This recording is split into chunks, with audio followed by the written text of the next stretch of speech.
in all areas, when by dint of choice, we enable and allow our best men and women to serve in different areas. I've heard it being said about Lee Kuan Yew in Singapore. I've heard it being suggested about Mahathir Mohamad in Malaysia. I've heard it being said about Japan. I've heard it being said about other countries. But there was a conscious decision on the part of those individuals and the followership. We always talk about leaders, but we never talk about the followers. The followers must also style up. Africans on average are for some reason attracted to thieves. Africans are for some reason attracted to men and women who cannot serve her. And when they are not served, then they complain. When Africans are told, choose you now whom we shall release, Jesus of Nazareth or Barabbas, they say release Barabbas. And when Barabbas behaves like Barabbas, they say, why are you not behaving like Christ? It cannot be done. In May of 2001, signed a second of two executive orders, number 13213, Defense Exhibit D310, in which it was stated, and I quote, the government of Liberia's complicity in the RUF's illicit trade in diamonds and its other forms of support for the RUF are direct challenges to the United States foreign policy objectives in the region, as well as the rule-based international order that is critical to the peace and prosperity of the United States. Therefore, I find these actions by the government of Liberia contribute to the unusual and extraordinary threat to the foreign policy of the United States described in Executive Order 13194, with respect to which the President declared a national emergency. This executive order did not say the alleged complicity, it concluded the complicity. The conspiracy was born, all systems put into motion, and here I stand today. I never stood a chance. This is the broader contextual matrix that regrettably did not and still has not seen the light of day in these proceedings, despite the gallant efforts by the defense to unearth and reveal the contextual framework behind the charges against me. Now, with the two executive orders, the dogs were let out, so to speak. What followed was a dispatch of the attack pack led by Lieutenant Colonel David Crane, Defense Intelligence, 30 years, prosecutor. He, Crane, unlawfully unsealed the court's sealed indictment to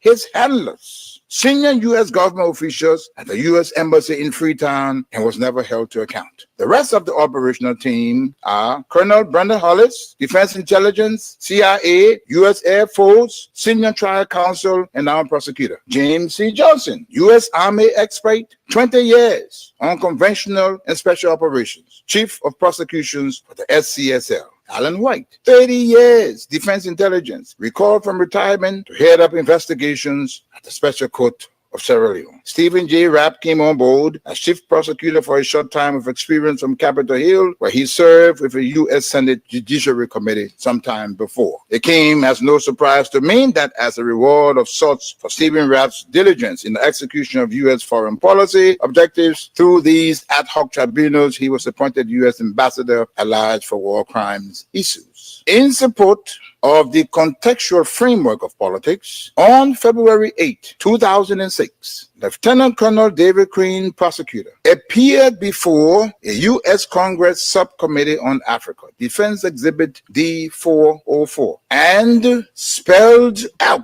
in clear terms the decision taken in support of regime change in Liberia and what needed to happen to solidify that process. There was little mention, if any, in his testimony about Sierra Leone. And here is what he said. I posted that 5 years from now, when the international community is challenged by other crises, Taylor in Calabar, under the protection of Nigeria, will make his move.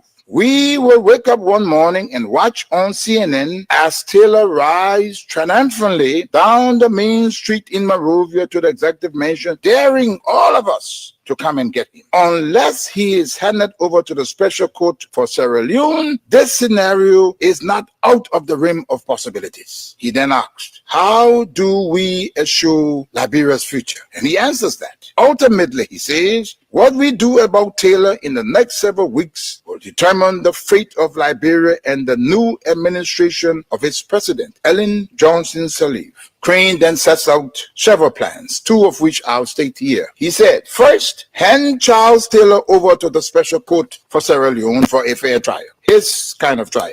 This takes him out of the local and regional dynamics that is West Africa. Second, tie any financial and political support to good governance in Liberia. Time does not permit, but the exhibits are present.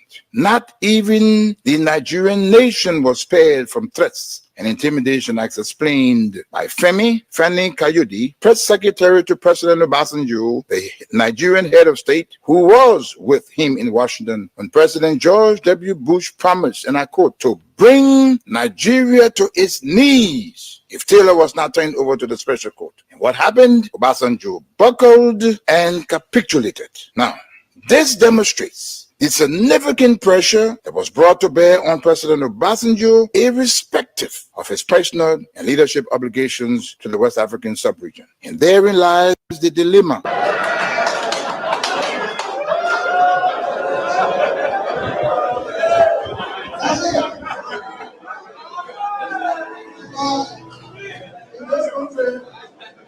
When you elect a clown and you think that he will be a king, what he does is to convert the kingdom into a circus. This is what we must deal with, and this is what we must say. Who do we elect into our public offices? Because, as I've said before, when you allow hyenas to take care of goats, why should you be surprised when the goats are eaten? This is the same. And Africa is only going to realize our potential in all areas when, by dint of choice, we enable and allow our best men and women to serve in different areas. I've heard it being said about Lee Kuan Yew in Singapore. I've heard it being suggested about Mahathir Mohamad in Malaysia. I've heard it being said about Japan. I've heard it being said about other countries, but there was a conscious decision on the part of those individuals and the followership. We always talk about leaders, but we never talk about the followers. The followers must also style up. Africans on average are for some reason attracted to thieves. Africans are for some reason attracted to men and women who cannot serve her. And when they are not served, then they complain. When Africans are told, choose you now whom we shall release, Jesus of Nazareth or Barabbas, they say, release Barabbas. And when Barabbas behaves like Barabbas, they say, why are you not behaving like Christ? It cannot be done. In May of 2001, signed a second of two executive orders, number 13213, Defense Exhibit D310, in which it was stated, and I quote, the government of Liberia's complicity in the RUF's illicit trade in diamonds and its other forms of support for the RUF are direct challenges to the United States foreign policy objectives in the region, as well as the rule-based international order that is critical to the peace and prosperity of the United States. Therefore, I find these actions by the government of Liberia contribute to the unusual and extraordinary threat to the foreign policy of the United States described in Executive Order 13194, with respect to which the President declared a national emergency. My people, where you at? Where you at? Wake up from your slumber, stop slipping. Whip your hands, whip your hands, whip your hands, whip your. Come on, come on, come on. I know y'all sleeping now. Y'all gotta whip us some more, yeah? Okay, let's go. The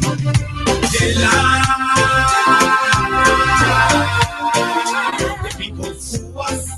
The people lie to us. The government betray us. So much. I said they lie. The people fool us, so the people lie to us. The government betray us. They can lie, they can steal, they can lie. I said we tired with their lies. We tired with their promises that led us to a lot of damages. We tired with that speech they preach in DNA unique, they deceive us. The thing we saw, it frustrates us. So why did you lie? Why did you steal? Why did you allow the citizens to be? See, we just tell you that why we vote tell you. But you fool us, you screw us, you use us and they don't abuse us. So why? The government should lie. Why? But that the question that we ask, they lie. The people fool us. The people lie to us. The government betray us. They betray us so much. I said they lie. The people fool us so. The people lie to us. The government sleeping. Wave your hands. Come on. I know you're sleeping now. You gotta wake up small, yeah? Okay, let's go. Yes, we can go on and on and on.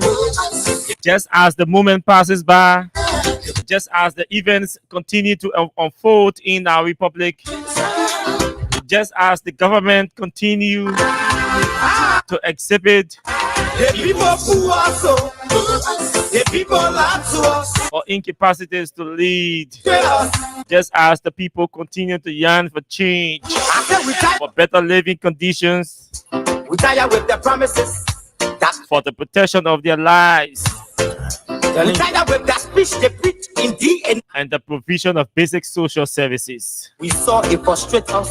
So why did you lie? Confucius reminds us. Did you allow the citizens to be? Oh yes, Confucius reminds us That's why we vote you. that it does not matter how slowly you go, as long as you do not stop. Why? It does not matter how slowly you go, That the question that we ask, as long as you do not stop. It speaks to your determination, to the progress, to strength, to bravery, focus. So let me say a very, very pleasant good evening to all of you who join us tonight from across the country. Good morning, good afternoon, good evening to those of you in the diaspora.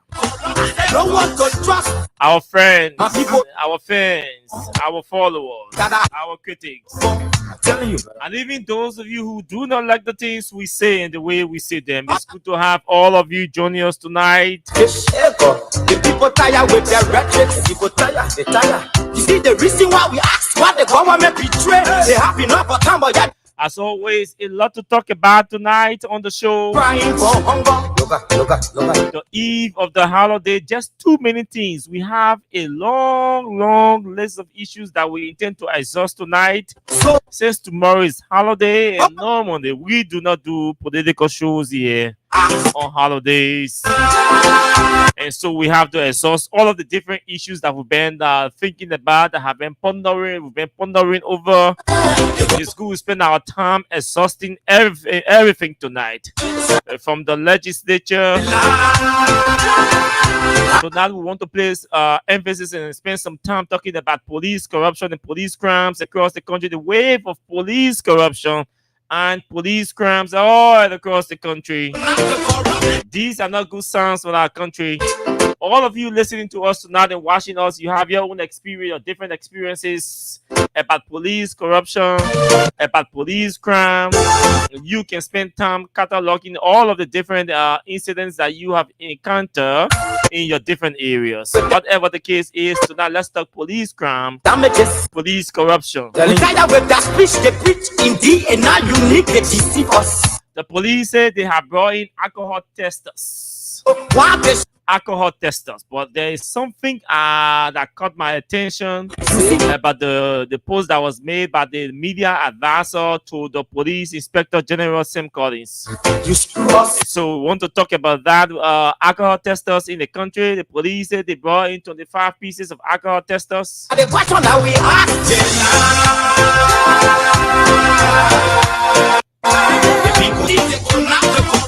no one to trust. On today, the big news in country. My hope that I have. On today, the leadership, Where are the schools the House of Representatives, that they say they could finally adhere to the Supreme Court authority, tire?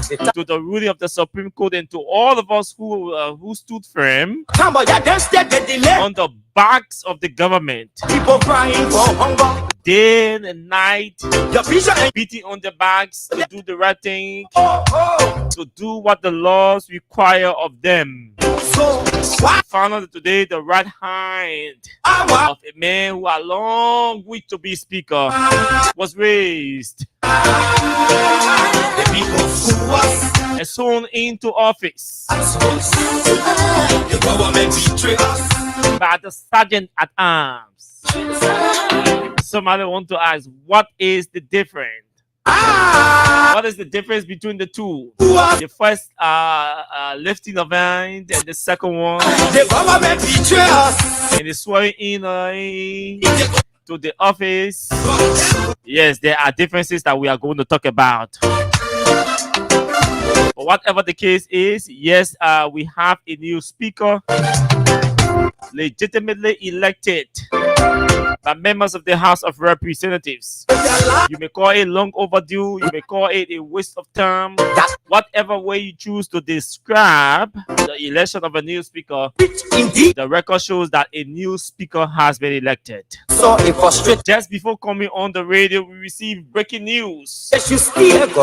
You know, the people were afraid to announce that the Deputy Minister for Administration at the Ministry of Commerce has been dismissed. For you. And so what they say, okay, let's just announce the replacement. Let's put it in the form that President Parker has appointed Why? Mr. This, and this as Deputy Minister for Administration. And then as soon we received the appointment news, we decided to investigate. The government betray us. First, we wanted to know whether the person is replacing somebody or the position was vacant. They lie And then we realized that the position was occupied by somebody. to us. The people lie. They could not. Then we say, okay, yes, let's reach out in our outreach. Don't want to hope on nobody. Confirm that President Barker has dismissed Deputy Minister for Administration Where are at the Ministry of Commerce and Industry. who were born? But they too selfish.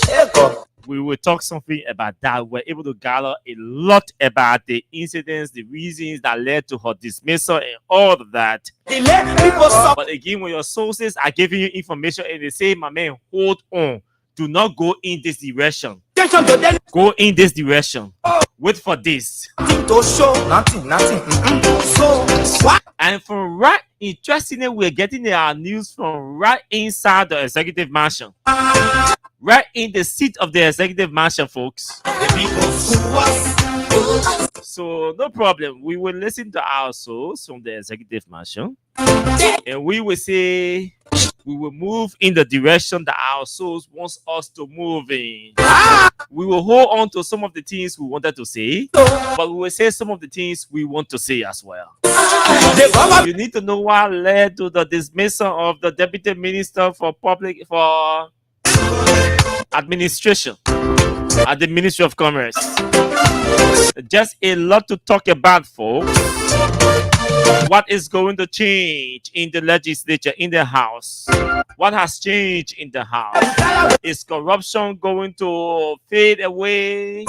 That left us to allow us. Is corruption not going to be pervasive in the House anymore? He and now you need the deceiver. Will we not be seeing and hearing about bribery in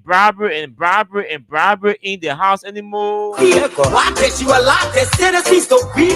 Will we not hear about brown envelopes exchanging hands again to pass bills in the House anymore? What do we think is going to change? Abuse us so. Bernard DJ Blue has posted. Jonathan Fonanti Kofa has posted. Musa Hassan Benete has posted. Pay a tribute to members of the Rule of Law Caucus. We have that tribute we are going to read. Fengsa Fogo say, I am not going to participate in any election because I do not have any confidence in the leadership ability of the two individuals who want to be speaker. George Warner, former education minister, former CSA boss, also has something to say, folks. Government betray. Hello. Like we said to you, this show is going to exhaust a long list of issues tonight.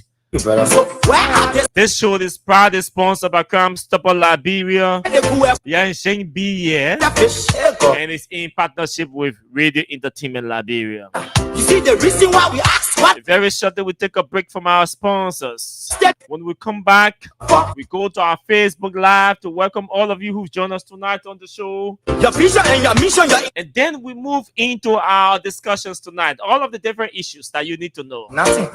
So why the government should lie? Why Don't go away. we are Invite others to listen and follow. Share the show. Share the live. Don't be mean with information. the people? This is Freedom Hard Talk. This is Freedom FM. This is 87.9. My name is Austin Kawa. This break will do. When we come back, we move into our discussions. The people who are so the people.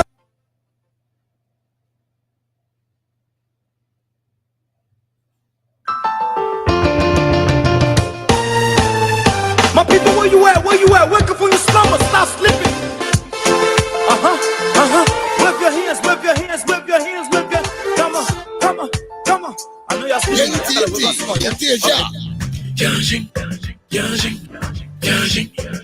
Introducing Yanjin Beer from Beijing, the newest sensation in town. Yanjin Beer is so smooth and light. You can drink it, wake up in that morning feeling very energized. And you wicked boy, the woman will be very happy. No headache, no eye spinning. And the Yanjin Beer bottle, it got a special way again open. Nobody will ever use you for the opener again. Very easy. Yanjin Beer can be found wholesale or retail at Sir Exeter and Tongo Water, and also in supermarkets or bars around you. Reward yourself by drinking Yanjin Beer, and trust me, you will be ready to go.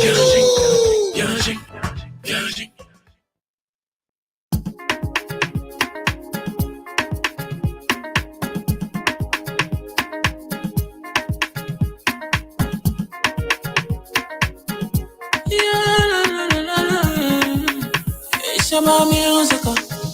There are crimes in many places. In every community, you can see. So if you see crime, report it. Don't take law in your hand for the real authority.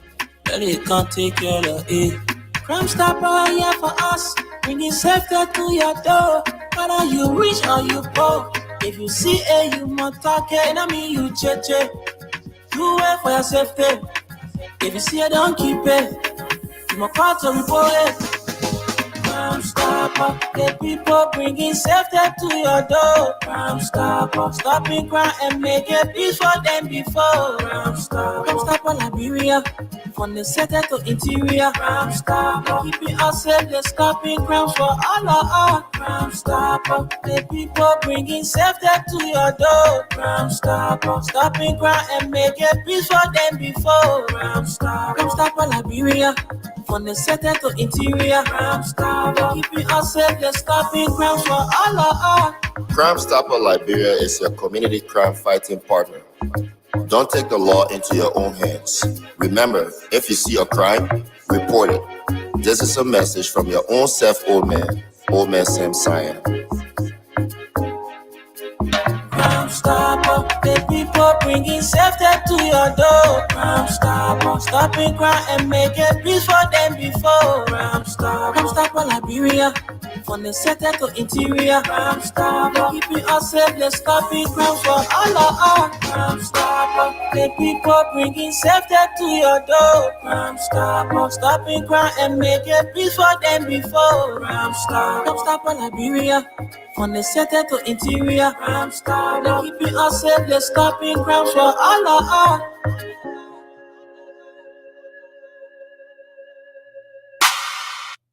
Okay, thank you so much. Thank you, OMSM Sion. Thank you, Yansheng B. Yeah, thank you, Yansheng B. We move into let's see what we can recognize or welcome a few of you or maybe all of you, and then move straight into our discussion. Progress. Orita Johnson is joining us tonight. Leonardo has joined us from River G County, Yassa Sharif, Stanley Sharif, from Brother Abdullah Dukle, from Barclay, Mount Barclay, Samuel Nimle is joining us tonight from Jimmy Caro, who else? Matthew Ndule, J. Romeo, God Favor, Labe Conte, Timothy Tier, Elisha Davis is also joining us tonight. Terry Kone has joined us. Stephen Nangbe is joining us. Godfaya, Sebastian, all of you, welcome. Mohammed, J. Augustus, Help, Lawrence, Peter Unwande. All of you have joined us tonight. Thanks for joining the show. Now the responsibility is on all of you to share the show because you can't be mean with information. So, folks, let's move straight into our discussion tonight because, like we said, there are many things to talk about. So we have to talk about them. We have noticed a lot of things over the period, and we think we need to start sharing some of these observations with you in the public because these things affect you directly on a daily basis too. Some of the things we observe and interact with or come in contact with can be seldom. We don't see these things normally or daily. But the general public, most of you see these things regularly. You interact with these different observations that we're about to share, and they affect you or your daily activities or your movement. But you do not have the space to talk about them. The platform is not. You do not have the platform that we have to voice these things out to your government, and so that's why every time or the day we come in contact with these different things, we tend to bring them to the public so your government can hear and know that these things are happening. So the police, but before that, let's talk. Mitasti announced something today that looked strange to me. It is unusual, and that's why it has attracted my attention. Asla Mita is doing something in Magibi that is unusual, and on today, Asla Mita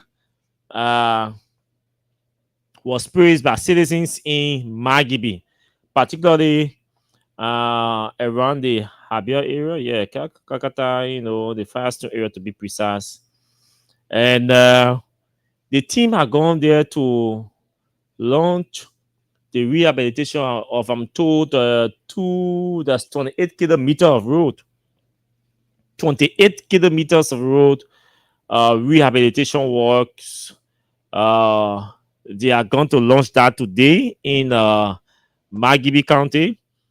And we're told the stretch of road runs from Kakata City straight into Firestone, where you have the Firestone Clubhouse.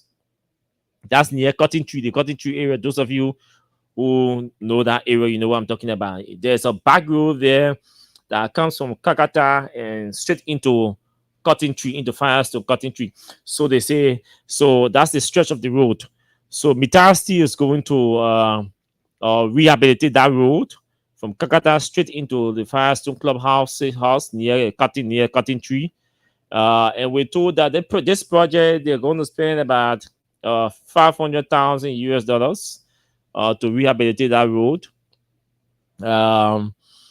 I watched a short video today where the residents in the community or the affected areas where the road is going to be rehabilitated were celebrating and praising Mita Steel.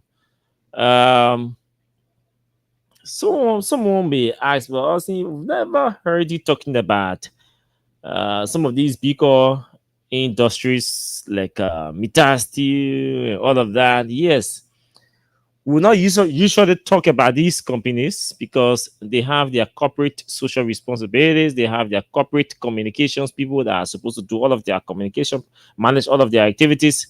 But this one is given to a community that is not affected by their operations. That's why attracted me to that initiative.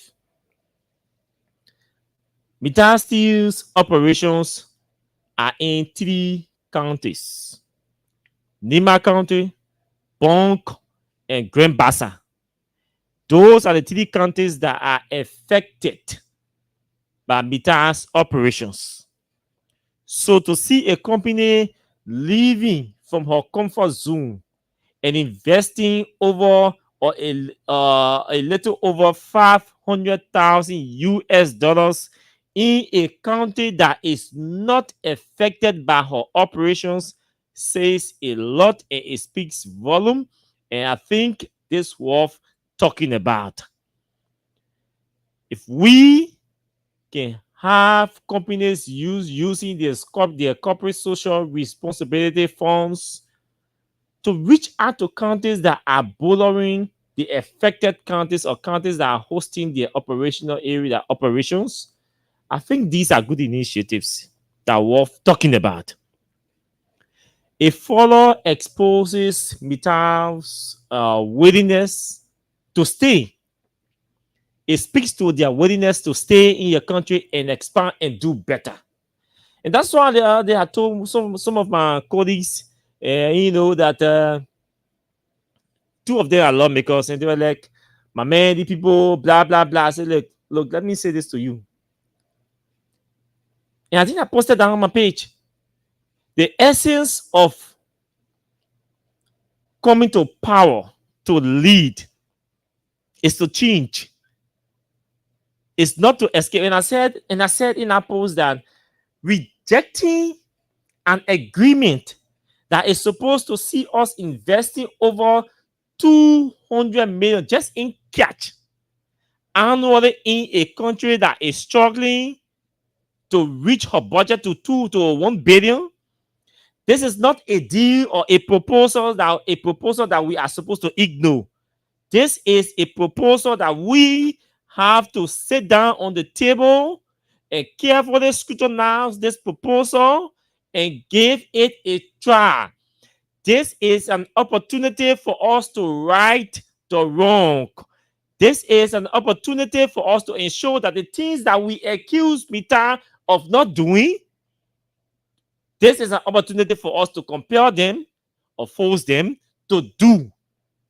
The fact that he say, "Hey, you ain't do this, you ain't do that," and say, even though you say we do this, we do that, but we still won't be here. And we won't add the money up that we're giving Bonk. We want to add the money up that we were giving Nima. We want to add the money up that we were giving Grand Bassa. Then we want to expand or extend our stay in your country to continue money and giving back to you.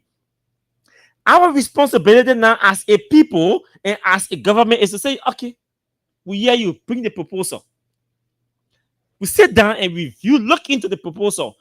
What are the new terms and conditions contained in the new proposal? What do they want to do? Where do they want to expand? How do they want to expand? How many jobs are they going to create? And where are they going to create the jobs? What are going to be the level of the jobs they're going to create? What is the period for the creation of the jobs? Is it going to take 2 years or 3 years or 1 year or the first 6 months after the signing of the contract? Then we can sit down and put all these things in the contract and negotiate with the company if they are not contained in the new agreement that they want to propose or they're proposing to us.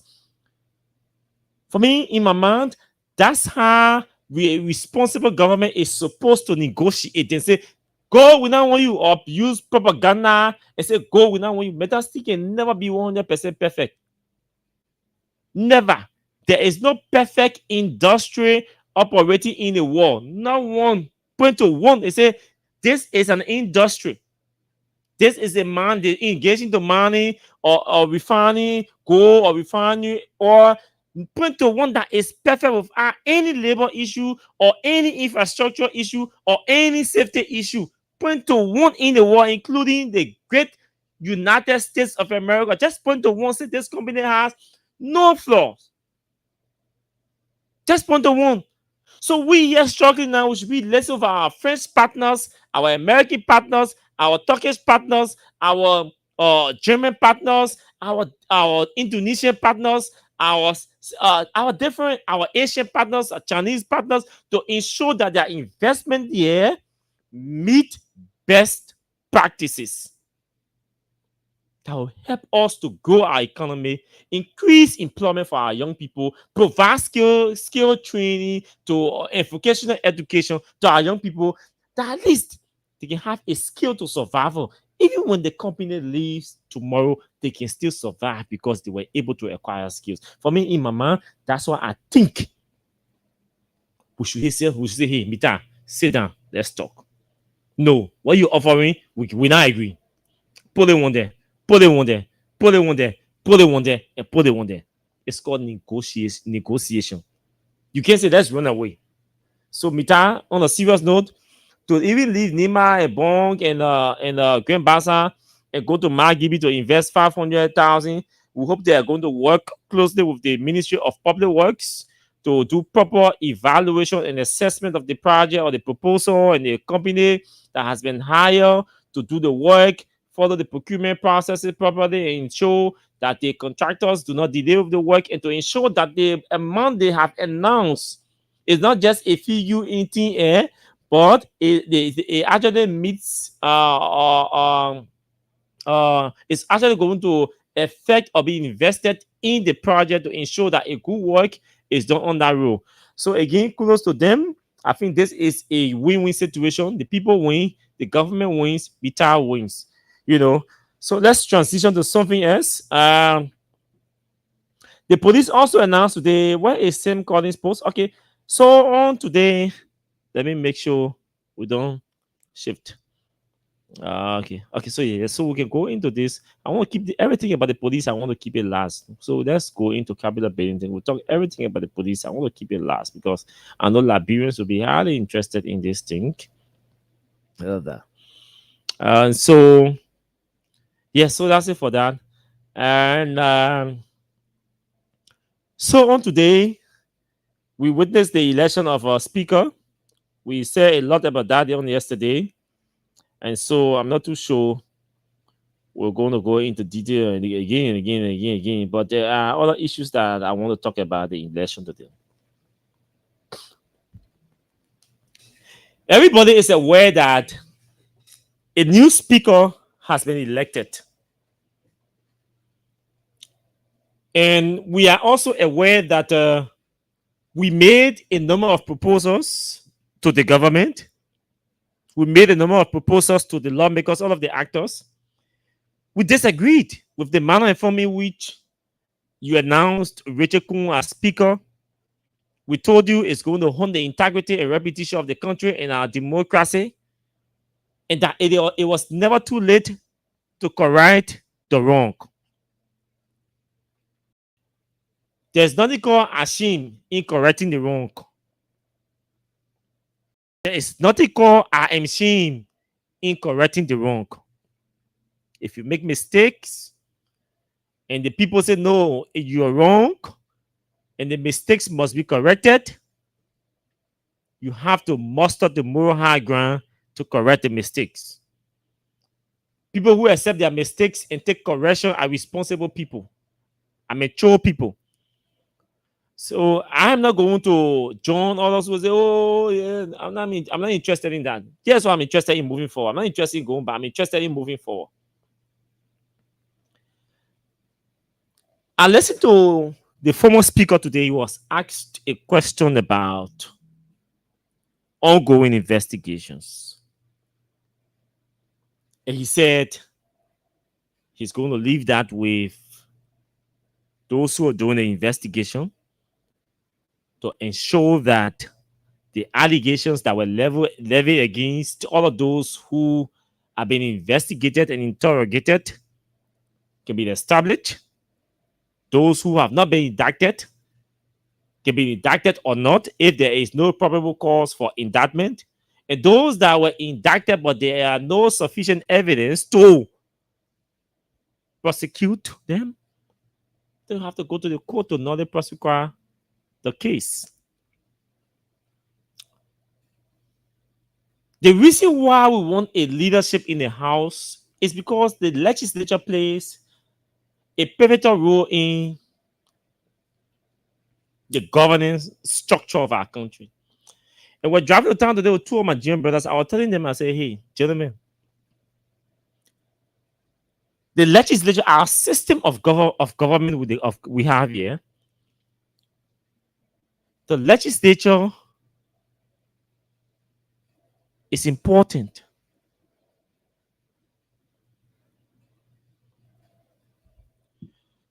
Oh yeah, that's true. That's true. You're right. You're right. You're right.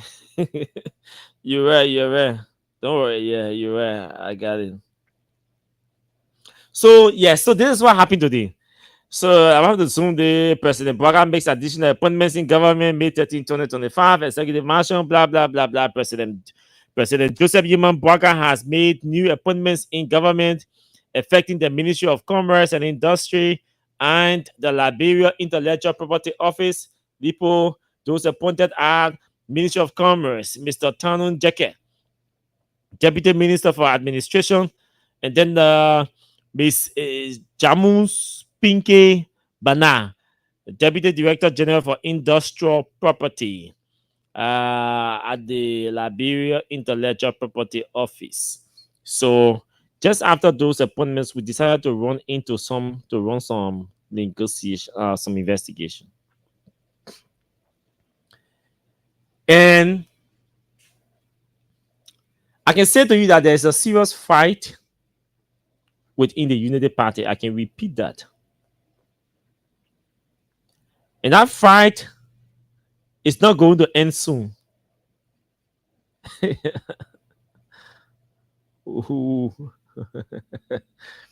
that fight is not going to end soon. Because where we are now, we are at a point where it is becoming a battle for supremacy or influence in the Unity Party. So initially, it was a group of 3. Now it has increased to a group of 4 in the 4 different circles within the government. Somebody say, "Oh my man, why you put government picture on your post?" There's a reason why I place his picture on my post. And those of you who love to do cheche pole talk, choo. Oh God, you're beginning God, how they can talk, they won't gossip now. God, you're beginning this one on post. So you say, oh, the screenshot is share. You saw the post you're beginning God there. The man post a picture you scholastic or the name now. The man post your picture on Facebook. Did you go read or you what did I wrote though? Man, you saw the picture you're beginning God there. The man post you scholastic or name picture on Facebook. What he say? Jaway, I can't send it to you. Eh? And I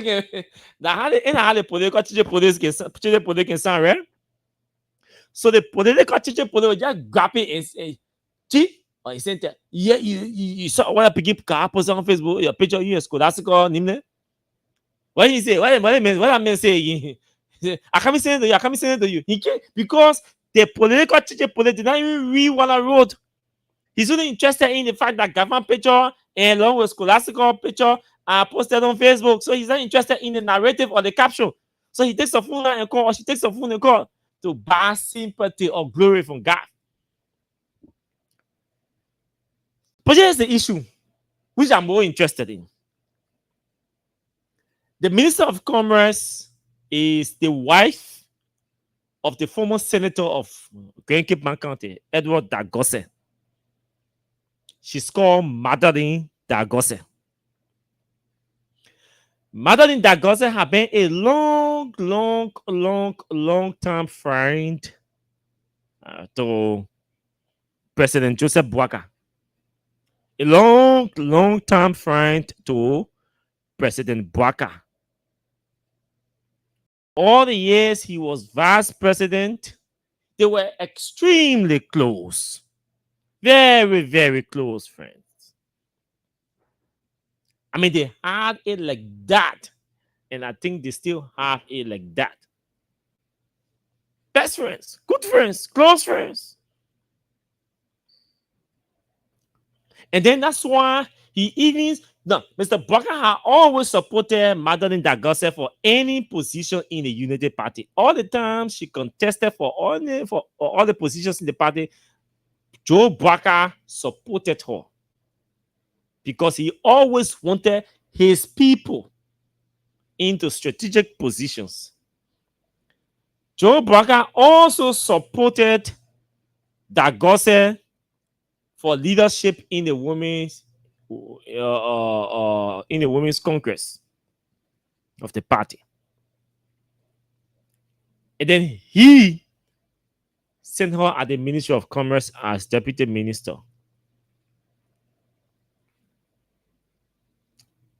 And then after the dismissal or the forceful resignation of Ami Muda, he appointed her acting minister, and then she became minister proper. So Mr. Bwanga has his interest, deeply rooted interest too, at the Ministry of Commerce. Scholastical Nimle have been appointed, have been deputy minister for administration for a while, since the inception of this government. But you need to know who is she and why Gafan Picture first.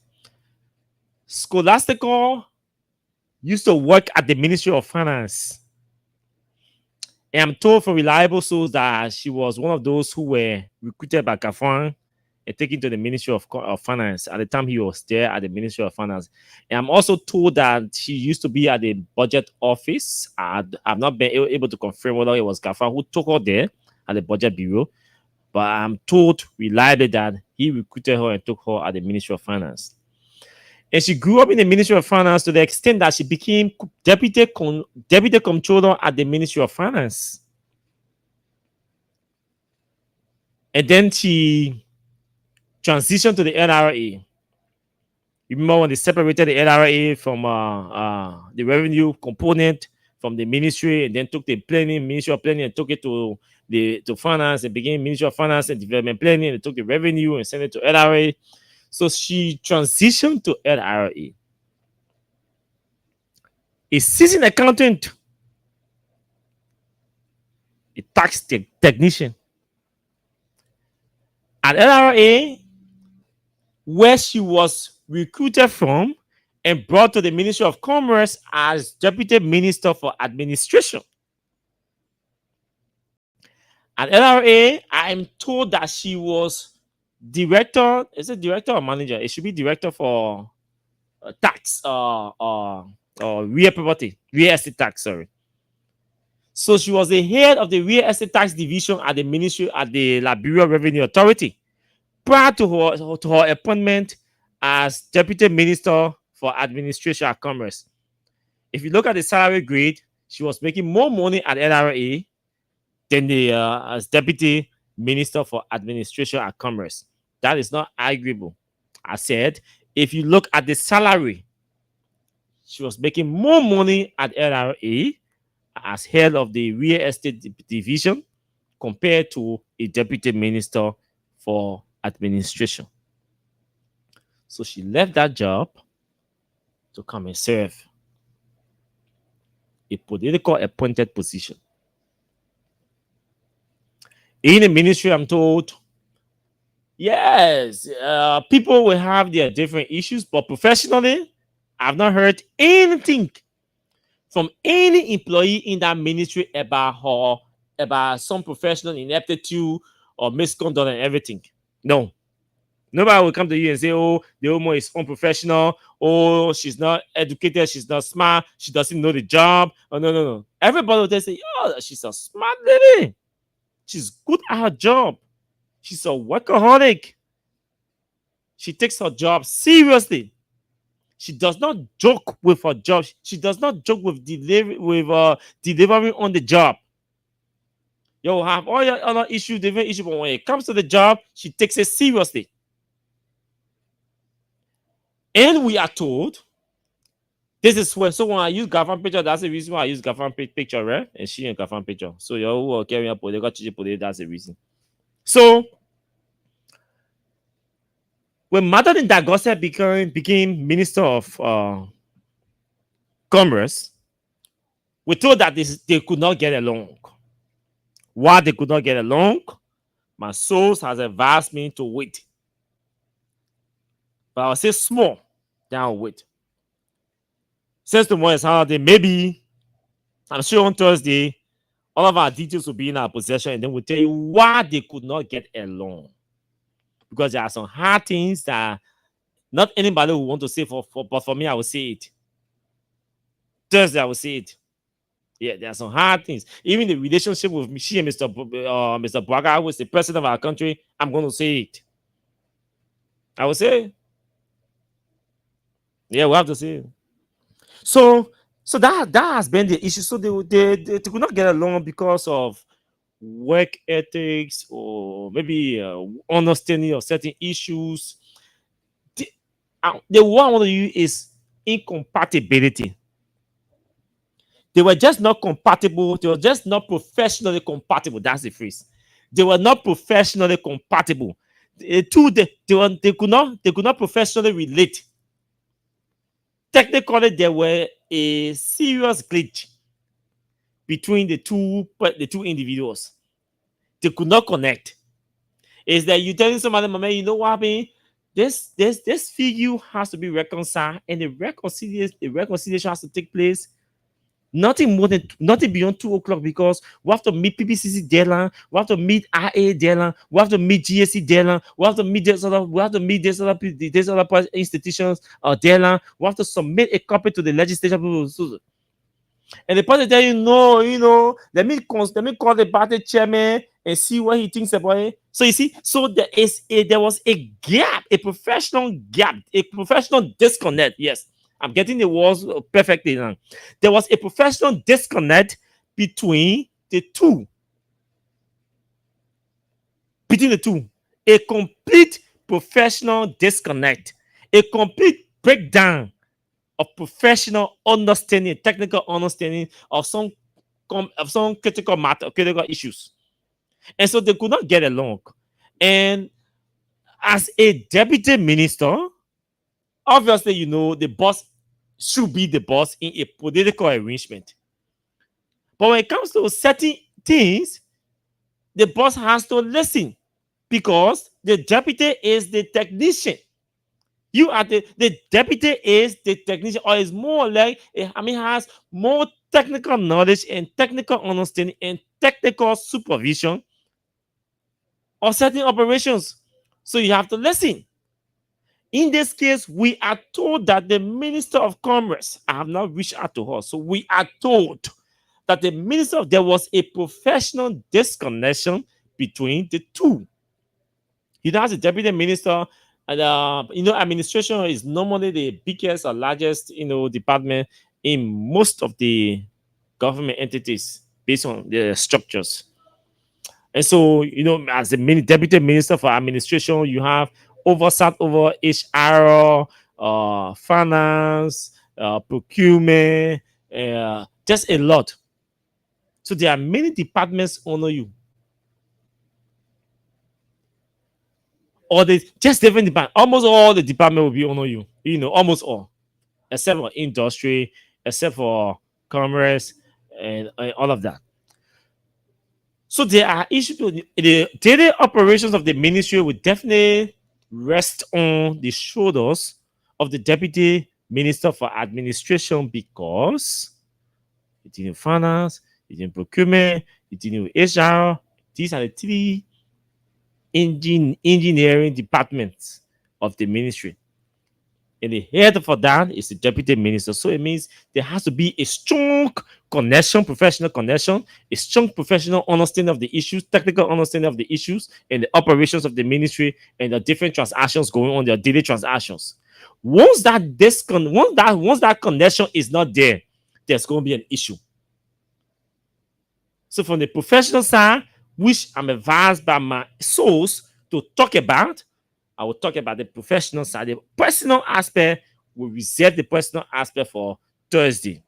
So that's it. So they could not get along.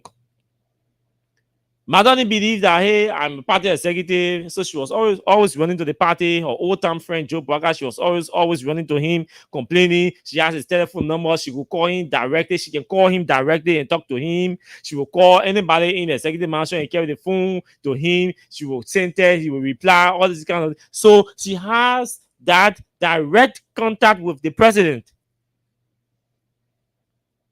So she could sit down and make a decision, say, I do not want to work with this lady again.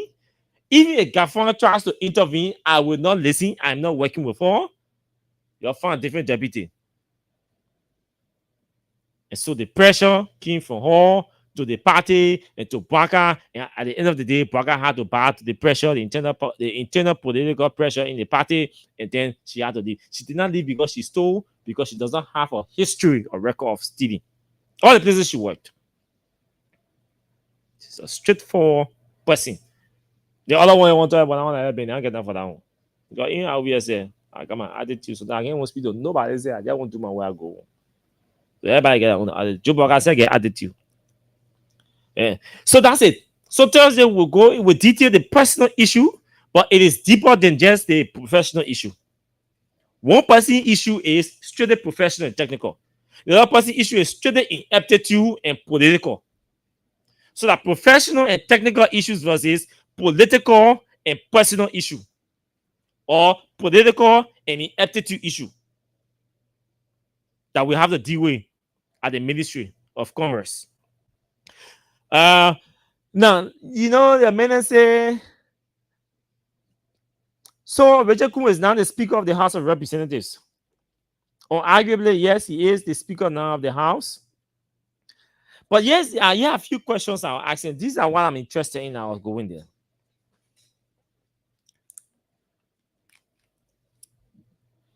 Frank Foco refused to vote today, which is his right.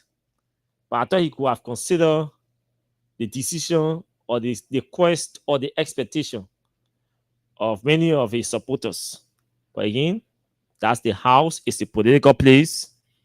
People take decisions, sometimes based on professional reasons, sometimes based on political reasons, sometimes, which I think there should be no time that any lawmaker is supposed to make decisions based on personal reasons, except for resignation. And even in resignation, I think people who elected you are your constituents, and they are supposed to be consulted. So I don't think even resignation should be a personal decision, because you're a public servant. But again, we can go further beyond where we are. So following the election, these were some of the statements that we came across. I told you, George Warner wrote a piece. Musa Bede wrote a piece that I'm interested in. Let me read just a short caption. He said, manage your expectations. Nothing will change on Capitol Hill.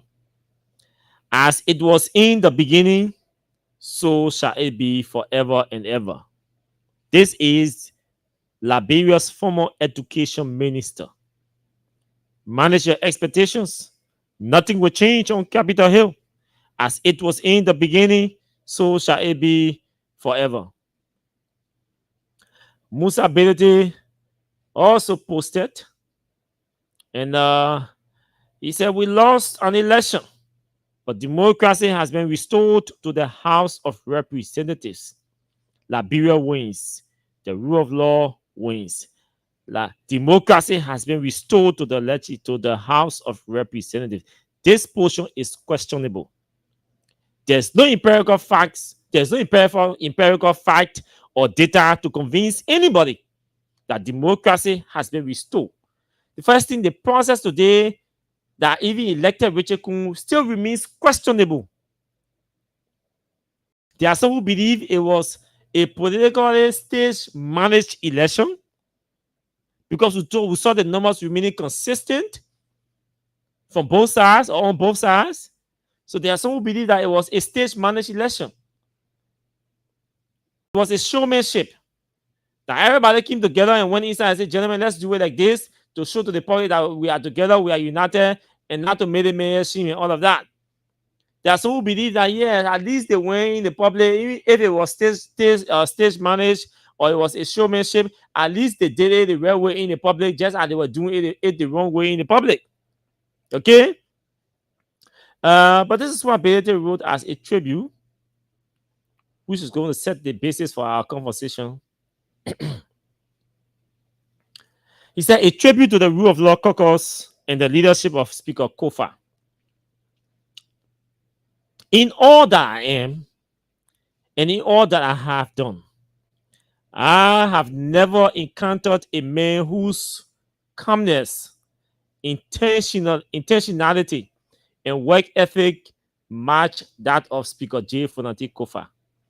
His leadership of the 55th legislature will be remembered not just for his quiet strength, but for the courage he summoned in the face of tyranny. Under Speaker Kofa's stewardship, the House of Representatives did not merely function. It resisted. It stood its ground against the executive's clear attempts to destabilize our democracy and compromise the independence of the legislature. Speaker Kofa and a coalition of patriotic lawmakers, unwavering in belief and fortified with conscience, chartered a course history would never forget. Mr. Speaker, you have altered the trajectory of governance in Liberia. You have rejoined the lines between the executive and the legislature and anchored them in the Constitution. You have written your name in the pages of Liberian history, not just as a speaker, but as a patriot whose gallantry upheld the law when silence would have been easier. To the brave lawmakers who stood with us, thank you. You honor your oath in moments of despair, in the lowest points of morale. You held the line. You kept faith with the republic, the people of Liberia. Your resilience was our fuel. From quiet whispers in your homes to public demonstrations, your rejection of lawlessness was our backbone. May the future of this nation and your own future be your reward. As we bid farewell to Speaker Kofa, let us remember him and all those who stood firm, who were denied their salaries, who endured public attacks, who watched others laugh, who watched others laugh in, who watched others. Hey, be calling people on radio. Everywhere. Who watched others live in pomp and pageantry at their expense, but never flinch. Their dignity endured, their resolve held, and Liberia is better for it.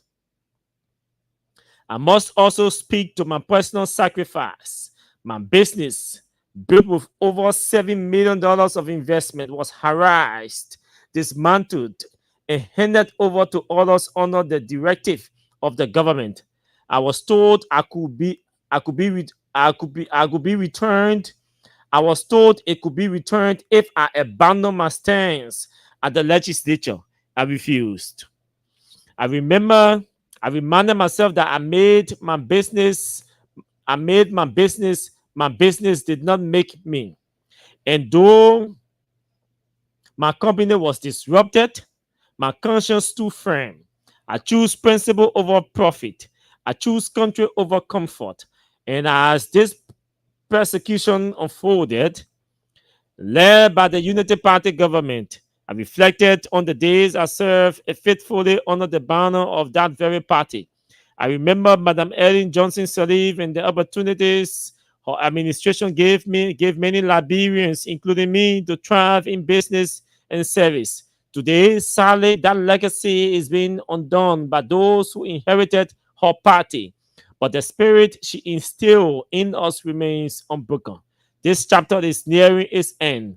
Soon, as a new speaker will be elected, I intend to be a candidate in that race, not for ambition, but for purpose. Win or lose, the real victory lies not in the vote, but in the restoration of constitutional order. To Speaker Kofa, thank you. To my fellow patriots, thank you. To Liberia, thank you. The struggle has not been in vain. And may the days ahead reflect the strength of those who choose principle when it mattered most. Now, folks, this is a tribute written on yesterday by Musa Benedict. That was prior to the elections today.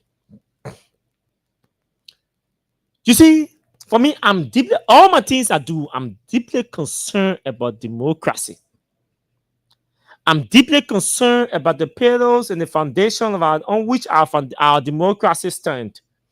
And the reason why you see some of us will always be concerned about the dignity and the pillars or the foundation on which our democracy stands is because that's the only assurance. That's the only assurance we have to protect our fundamental rights.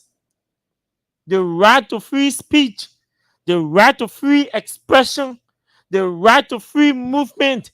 When our government seems not to be performing to expectation, we rely on the foundation and the effectiveness of our democracy to challenge our government. And because of this, some of us will always rely on the dignity, the integrity, and the foundation on which our democracy should stand.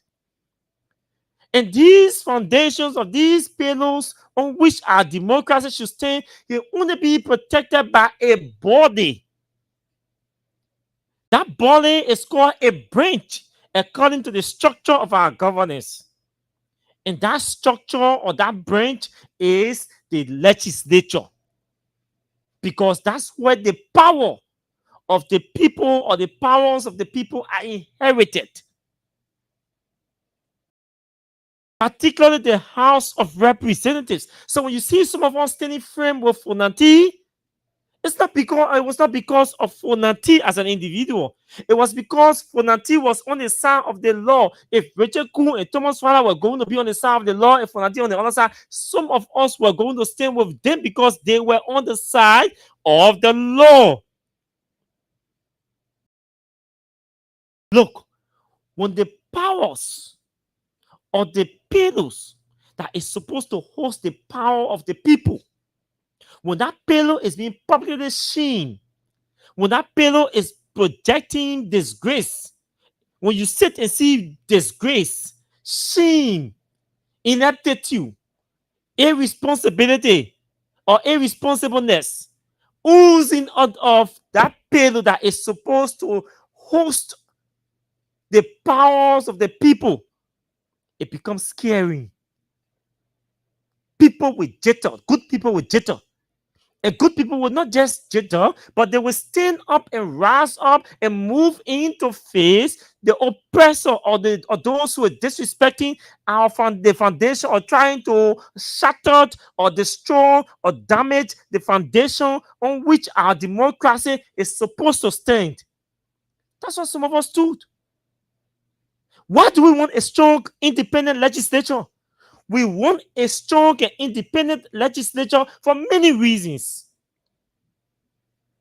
Because the doctrine of the separation of power vests a lot of powers in the legislature. It gives that body the only authority to impeach and try members of to try the president and members of the Supreme Court or the courts. That's the only branch. The president is not doing his job. It is the legislature acting under her oversight responsibility that is supposed to bring the presidency or the executive to check. When the executive decides to violate the laws, the legislature, acting under the power and authority of the people, can bring the executive to check. If the executive refuses, they can go to court and ask the court to compel the executive to stop infringing on the rights or on the rights of people. This is why some of us take interest in the legislature. So when we sit and see men, people who are supposed to be our big brothers that we are supposed to be following, are supposed to be providing leadership guardians for, and we are instead providing guardians for them, it becomes shameful and disgraceful and disgusting too. And we can no longer, or we could no longer hold everything inside us. So we had to come outside. Today, do we feel fun? No, we are not still fun. Today, are we comfortable with because a fresh election was held? No, we are not comfortable. Why are we not comfortable? We are not comfortable because election was held to elect the same friend Rachel Kun, who said he wants to be a regime speaker. He is proud to be a regime speaker. So where are we going to find check and balance? So when George wanna say, hey, he was not saying, in the beginning, so shall it be in the end. The same thing people are doing now, they come and do again, nothing come and change. That's what George Warner was saying. Do I agree with him? 100% yes, I agreed with him. And this is not about Richard Kun. I can sit there now, take my phone and call Richard Kun, you answer my call. Kawa, what's up? And I always say to you, I am more closer to Richard Kun than Speaker Kofa, former Speaker Kofa. Yes. Or should I say I used to be more close to him than former Speaker Kofa? Maybe I should say I used to be more close to him than former Speaker Kofa. I didn't have protocol to go to Richard Kun's office. I couldn't sit down for 1 second if I enter his office.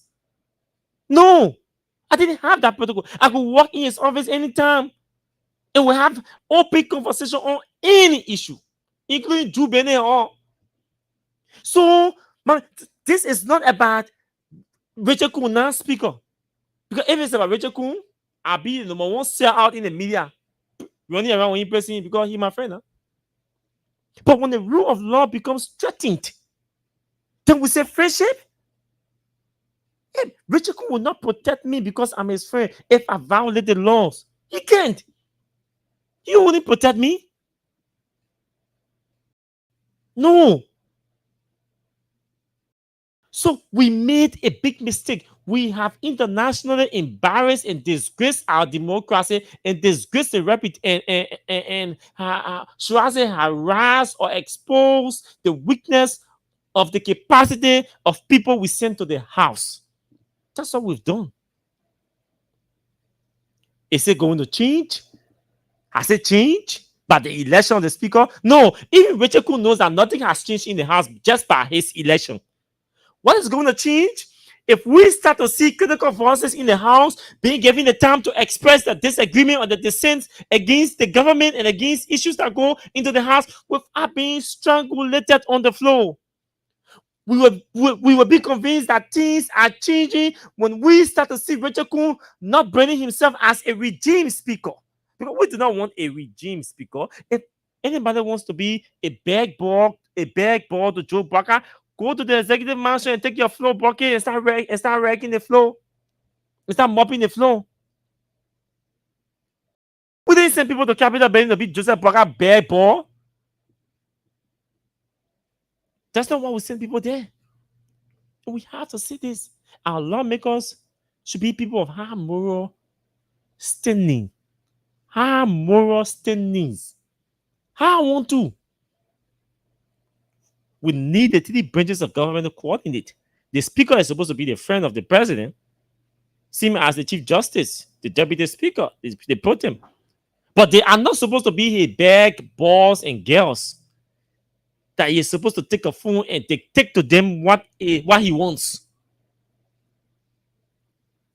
When that starts to happen in the legislature, folks, just know that you do not have a democracy or a reliable democracy. You cannot depend. This is not a dependable democracy. You have nothing to depend on. Because the legislature has the power to put stop to executive actions. Yes, they have it. They have the power to put halt on executive action, because all the executive institutions that are operating, they are operating under statutory laws. The executive laws that establish all these entities, they are statutory laws that the legislature passed. That's what the legislature is giving oversight. Say the institutions that you establish, you put in there the structure, you put in there the qualification, you put in there X, Y, and Z. So indirectly, that law is dictating, or those laws are dictating their operations, or what their operations are supposed to be. Once their operations are outside of those executive laws that you pass, establishing those entities, you call them to check. That's the essence of giving you oversight responsibilities, my people in Capitol building. That's the essence. In the minds of the framers of our Constitution, they gave you authority to establish statutory laws, to pass statutory laws.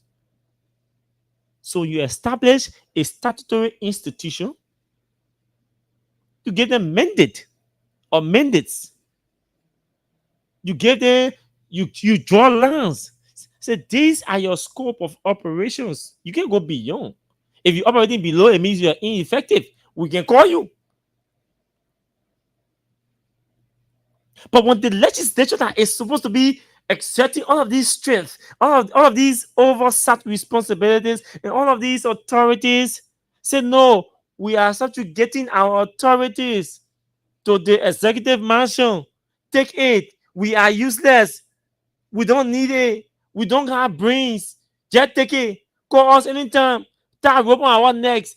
Drill us, walk us around in your yard. We are your hunting dogs, or your yard dogs, or your security. Just whip our neck and we'll back on your behalf. Call us, we'll come to you, or just jack the rope, we'll come to you at any time. This is a disgrace. And so some of us will be watching. I don't really going to be my close friend.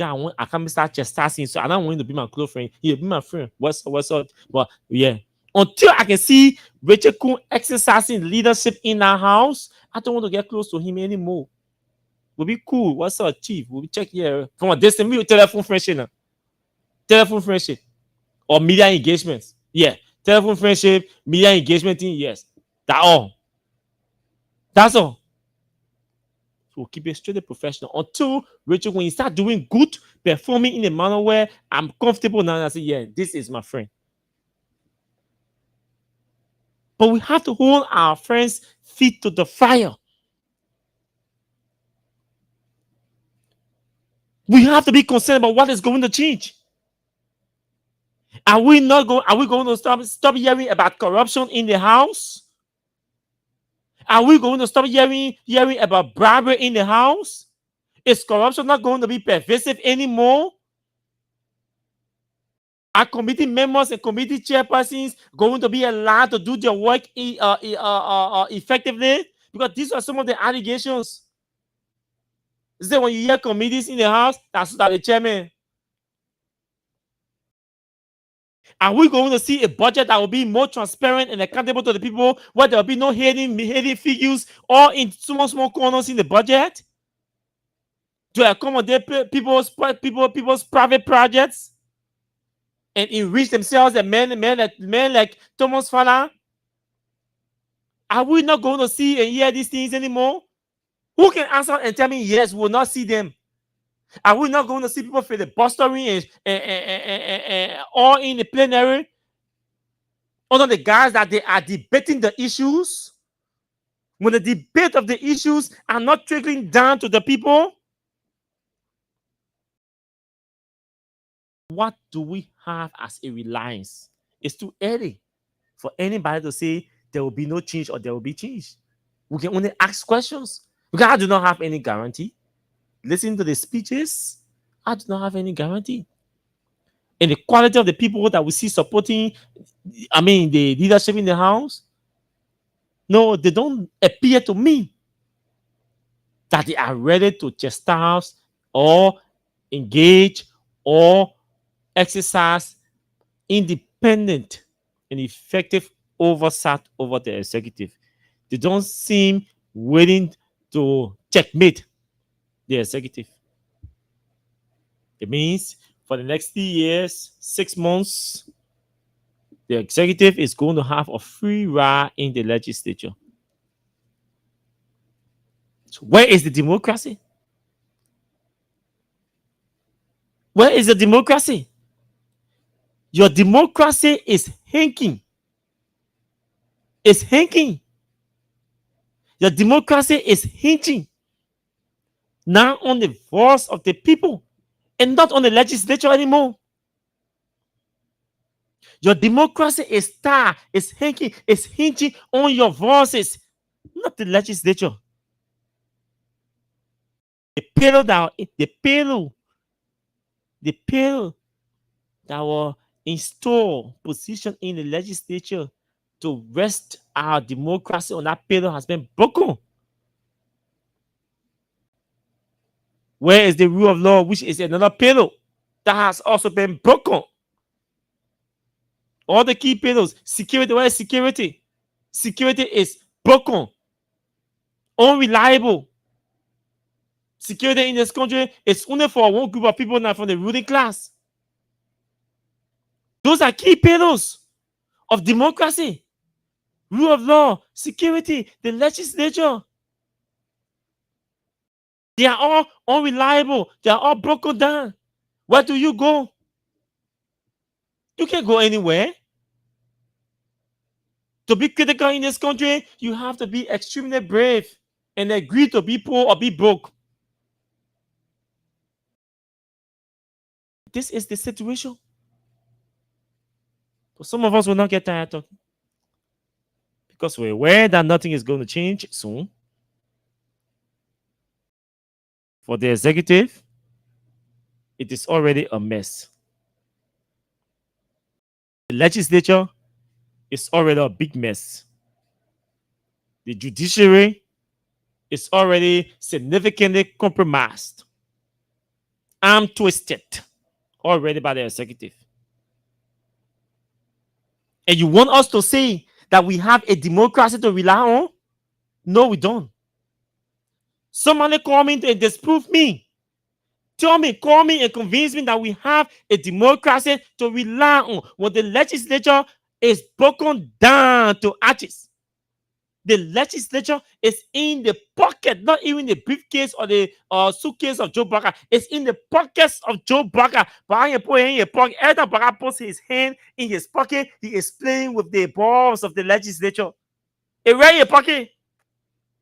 It's right in his pocket.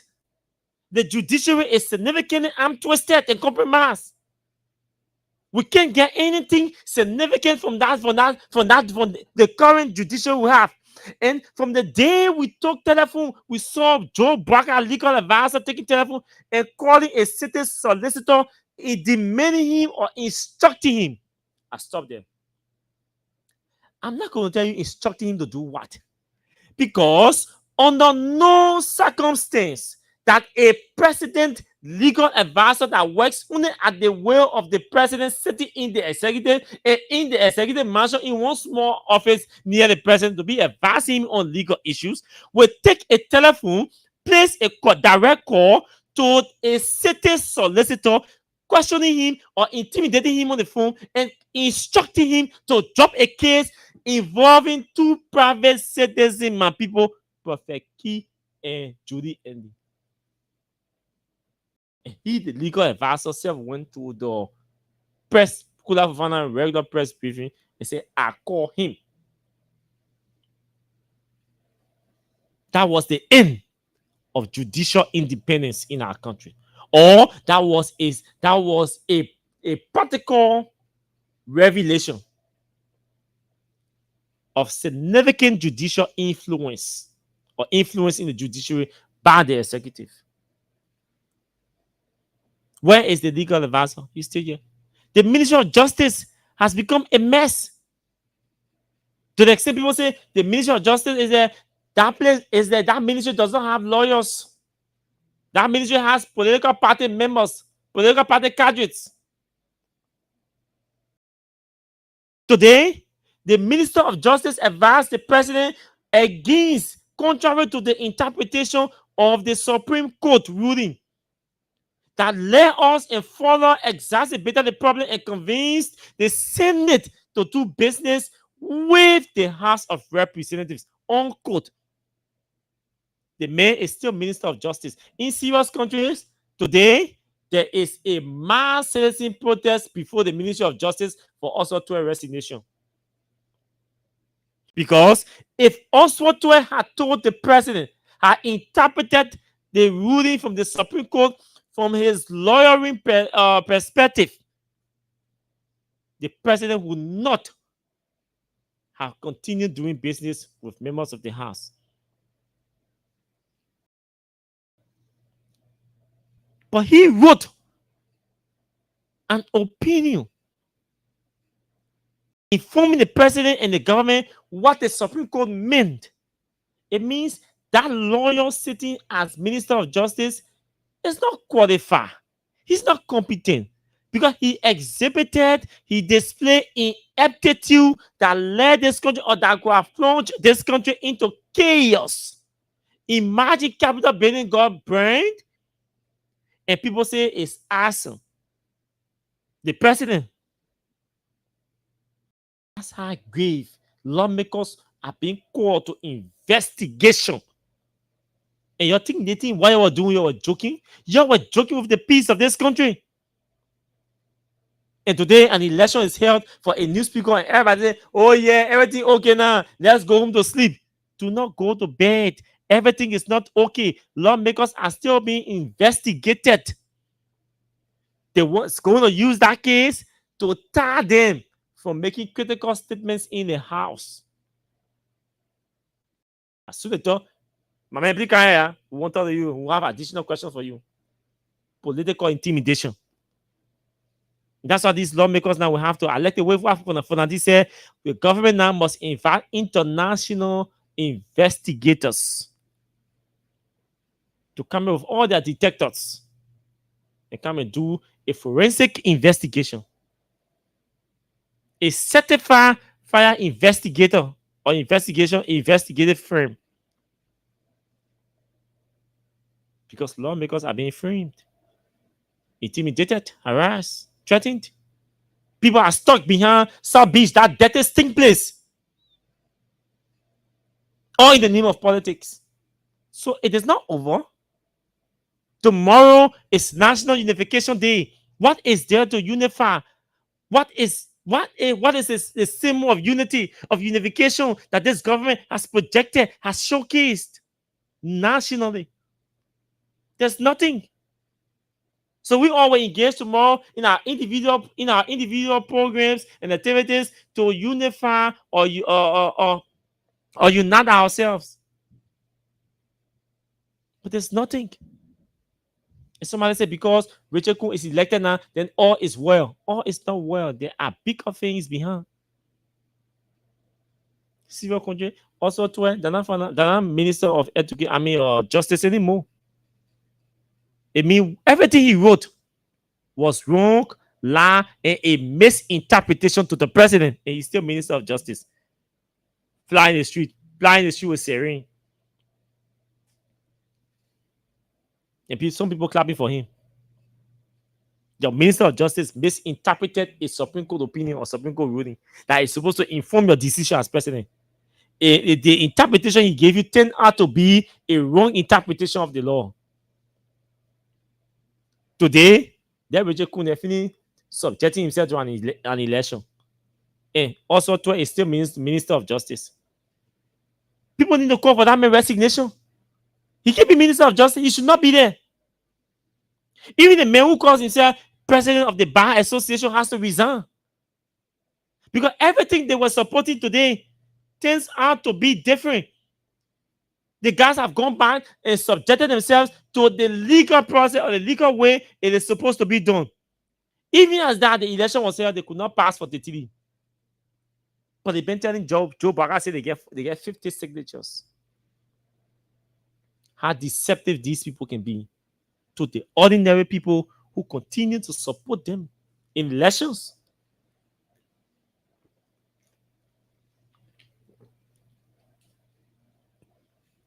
And some of you want everybody just sit there and say, yeah, UP, all hail UP. No, all hail can UP. Police corruption continue to be on the increase. The police they brought alcohol testers. And I thought when I saw it, I thought the alcohol testers were for their police officers to test them and ensure that they're not in alcohol while on the job. And just reading the statement, he said to start testing taxi drivers. You bring in 25 alcohol testers to test taxi drivers to make sure they're not drunk and driving. How many accident cases can you point to in Liberia that is a result of drunk driving? How many? All these defective trucks and vehicles, when they break down, they stay on the road, people run into them.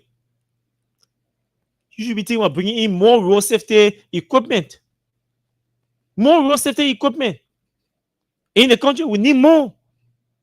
We need to start talking about training more police officers to ensure the police presence all across major places in the country. That's what we have to be talking about. You're talking about alcohol tester. 25 alcohol tester to test who? That is a waste of time. A complete waste. Start testing your police officers, Greg Como. All of the liquor places in the Central, so police officers can be down in uniform drinking liquor. Drinking liquor. Go to the police headquarters tomorrow and just disguise yourself and sit down.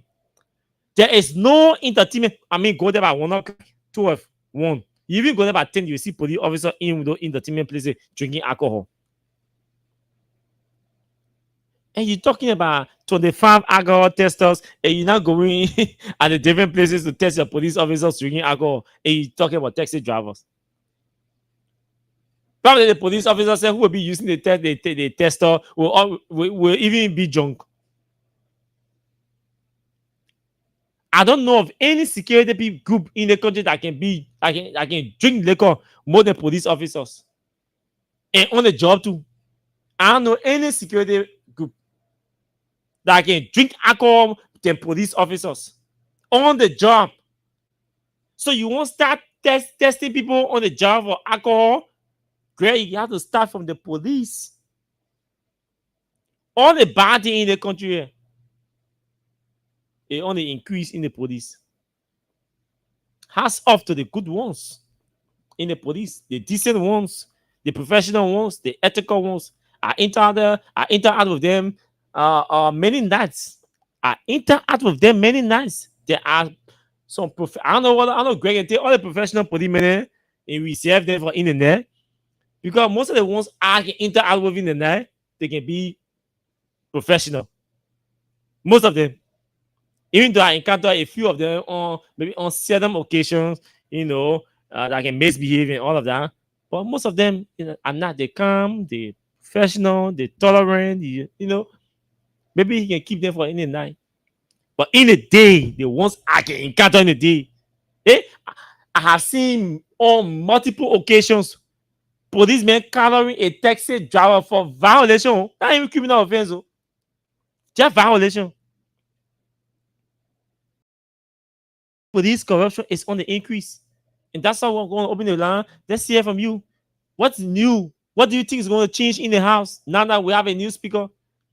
Police corruption is on the increase. Look, the police people are collecting money in broad daylight. They're not hiding anymore.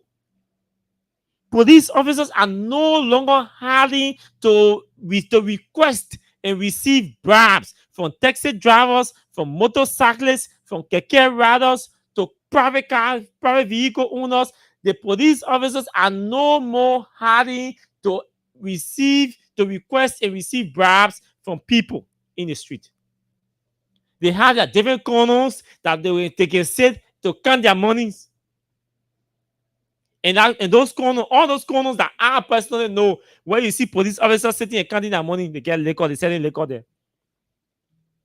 Police crimes, also on the increase. Police crimes on the increase. When you see police officers involved with crime, committing criminal offense. Today, a young man who I spoke about one time on this radio, I said, if that guy is not careful, he will fall in trouble one day. Today, it is reported that what they call him, Ricky Ross. Today, they say I'm told he beat one woman, the woman died. Policeman beat someone. Why should policemen be beating people? I don't get it. Sam Sion is sitting there struggling to get his message across against mob violence, encouraging citizens to stop taking the laws in their own hands. And you have police officers on a daily basis beating on human beings. They go to dollar market, people sitting on the road, they beat them. Instead of putting out barricade and increase the presence of police to ensure that people do not cross the barricade, they sit and leave the places vulnerable. When the people intrude in the places, and then they come there and say they're going B1, they will BBB and kill one person or break one person in. Then yesterday, Ricky Ross finished getting in trouble. He said, you go B1 woman, the woman die. Why policemen should be beating people? So police crime is on the increase. This is not the first, second, third, nothing. Police unethical conduct, their misconduct continue to increase by the day. Every day there are at least 5 cases of police misconduct that are reported every day. As soon as 10 o'clock reach, do your investigation. You will see now less than 5 cases of police unethical behavior being reported. Every day that passes by, some kind of police unethical behavior is reported somewhere every hour that passes by. The police collecting money. They're collecting money. If they are not collecting money from somebody, they are beating or fighting one alleged violator somewhere. If they're not doing so, they are conspiring to incriminate a critical force against the government and all of that. To neglecting of duty.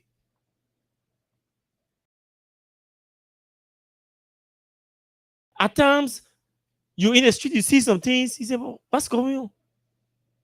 The country is too lawless to the extent that state security herself is taking the laws in her own hands. See government vehicles all plying the streets with sirens. Who is responsible to authorize the use of sirens on vehicles? Why is the police not listening with GSA to ensure that not any government vehicle or every government vehicle is supposed to carry sirens? You driving in the morning, coming to work, every government vehicle marks GSA. Folks, you see security light is A, then they get other sirens on it, or they having blinker on with security there. The other day, I'm coming to work, an immigration vehicle, not even among the first 15 ranking officers in the immigration. Boom! Jump on the opposite lane. Around the Fatan, the LPRC side. Leave the opposite lane. Took the opposite lane. I'm like, so the people in the lane are what? They are less important than you? Government officials are the first group of people that can start violating traffic regulations in this country. Go to the police and ask them, they will tell you. Government marked vehicles. They are illegally carrying security lights. Most of them are illegally carrying sirens on their vehicles, unauthorized. Small traffic on the Congotan road. Small traffic. Whoa. You see 4, 5, 6. So now 10 in line. Whoa. Government vehicles. They're not security vehicles. They are not escort vehicles. Some you see the vehicle. They're not utility vehicles. Everything has security light, sirens, and all of that. The whole country just nosy, just careless, just lawless.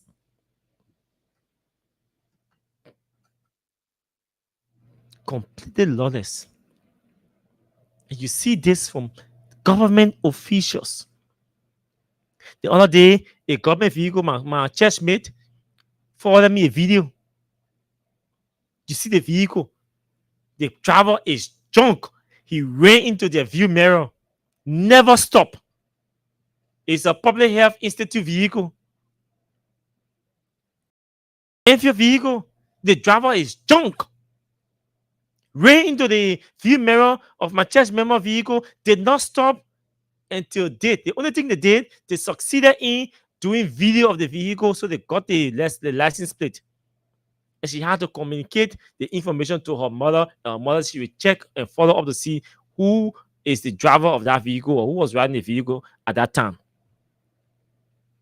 And when the ELWA, you see government vehicles mark. They go to entertainment places, they drink, they get drunk, they misbehave, and all of that. They drive recklessly. You tell the police, regulate the trucks. These trucks are coming from Western Cluster. The police said to hell with you. The people in District 17 and District 15 and District 16 are complaining. The only way this government will listen, except the people come together and say, District 16, 17, and 15 will come in protest. They try not come here. Then they say, no, the people should stop protesting and this and that. The people are complaining. The police is not even deploying.